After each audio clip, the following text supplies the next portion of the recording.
Okay, so for this question, we have a square root, and so just like when we take the derivative, we always want to rewrite those radicals. So keep in mind that the exponent here is understood to be 1, and because you have a square root, the index is understood to be 2. So when we rewrite this, we will have 2x to the 1/2 dx, and then the integral from 0 to 9. All right, so now the 2 tags along just like it takes along for the derivative, and then we add 1. Antiderivatives we add. So we add 1 to the exponent. So 1/2 plus 1 will give us a 2/2, so we get a 3/2. So we add 1 to the exponent and then divide by the new exponent. Now in this process, of course, this 2 is a coefficient and it will just tag along. Now, we have bounds from 0 to 9, so we need to put those bounds from 0 to 9 after we integrate. Now, before we can evaluate this, we need to take our fraction and flip that fraction. So we flip the fraction when it is in the denominator. So if I flip 3/2, that is going to become 2/3.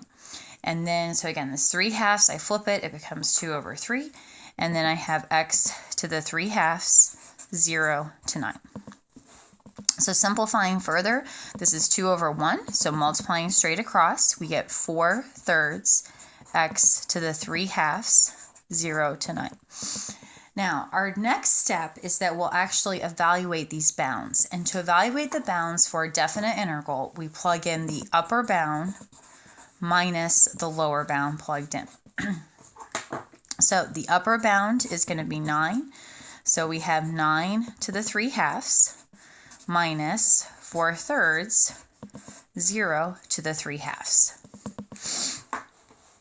Now you can evaluate this without a calculator because 9 is the same thing, of course, as 3 squared. So if I have 9 to the 3/2, that's the same thing as having 3 squared to the 3/2. And then if I write it that way, I see that the 2's cancel out.